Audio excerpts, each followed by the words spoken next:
آج مجلس کا بھی ذکر کیا تھا عزائے فاطمی کی نسبت سے. اب مسائل کی منزل پر بھی میں یہ کہوں گا کہ یقیناً ہم جیسے خطیبوں کو ہمیشہ یہ کہنا پڑتا ہے کہ بی بی سیدہ آئیے اپنے بیٹوں کا پرسہ کیجیے، لیکن یہ سال بھر کی مجلسوں میں ہم کہتے ہیں، لیکن عزائے فاطمی میں ترتیب بدل جاتی ہے. ابھی یہ ہوتا تھا کہ مولا حسین کا پرسہ بی بی زہرا کو، اب کیا ہے، اب یہ کہنا ہے کہ مولا حسین آئیے اپنی اماں کا پرسہ لیجیے. جزاکم ربکم. عزادارو آپ کو پتا ہے میں نے معتبر ترین روایتوں میں پڑھا ہے کہ خبر شہادت کے بعد جب یہ شہزادے حجرے میں گئے تھے تو حسن تو سینے سے لپٹے ہیں، لیکن حسین ماں کے قدموں سے لپٹ کر کہہ رہے ہیں اماں کیا میرا جواب نہ دو گی، اماں کیا میری باتوں کا جواب نہ دو گی. اب جب کوئی جواب نہیں آیا جو شہزادے دوڑے ہوئے مسجد میں گئے ہیں، اپنے بابا سے کہا کہ بابا نانا کے پاس اماں چلی گئی، بابا نانا کے بعد اماں بھی ہمیں چھوڑ کر چلی گئی. عزادارو آپ کو پتا ہے مولا علی دوڑے ہوئے آئے ہیں اور پورے قد سے اپنے کو زمین پہ گرا دیا ہے. کیوں؟ ابھی میں پڑھ کر گیا ہوں نا، ابھی میں نے پڑھا ہے نا کہ جب علی گھر میں آتے تھے تو زہرا کہتی تھی یا علی ہم نے سنا ہے کہ لوگ آپ کو سلام نہیں کرتے. کہا شہزادی مقام تعجب یہ نہیں ہے کہ لوگ ہمیں سلام نہیں کرتے،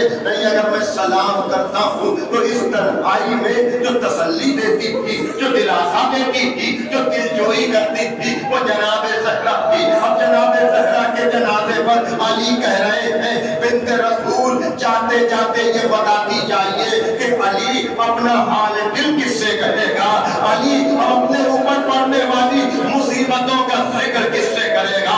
ہاں دادارو یقیناً آنے والی مجالس میں آپ مسائل سنیں گے اور مصاب ہوں گے. خداوند عالم آپ کی ان آنسوؤں کو، آپ کے ان آنسوؤں کو بارگاہ رسالت و امامت سے شرف قبولیت عطا کرے. آپ کے نکلتے ہوئے آپ کو یقیناً دعائے حسنین ملے گی، رسالت معاف. لیکن میں آپ کو بتاؤں حسین کی بیٹی اور رسول کی بیٹی میں بڑی مطابقت ہے، بڑی مشابہت ہے.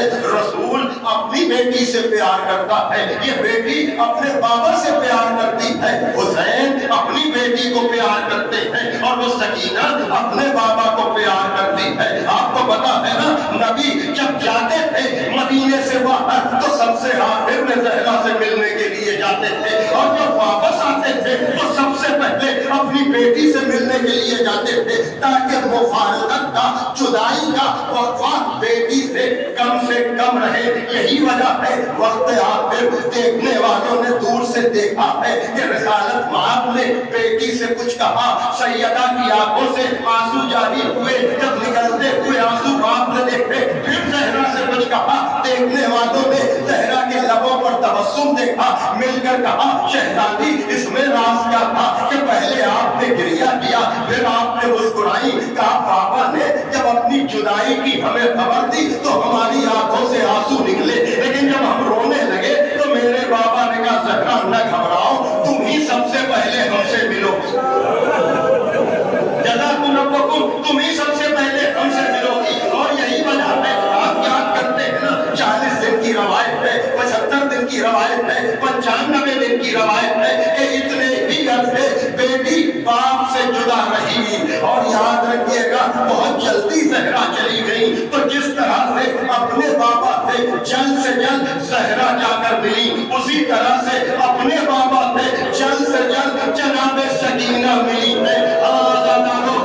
رسول کو زہرا سے پیار ہے، حسین کو سکینہ سے پیار ہے. جس طرح سے جناب زہرا ہے قبل شہادت اپنے بابا کو خواب میں دیکھا، اسی طرح سے جناب سکینہ نے اپنے بابا کو خواب میں دیکھا. دادی بھی زخمی ہے، پوتی بھی زخمی ہے، لیکن ایک فرق ہے، دادی کا تو پہلو شکستہ ہے لیکن پوتی کا بدن اتنا زخمی ہے کہ غسل کے وقت لباس بھی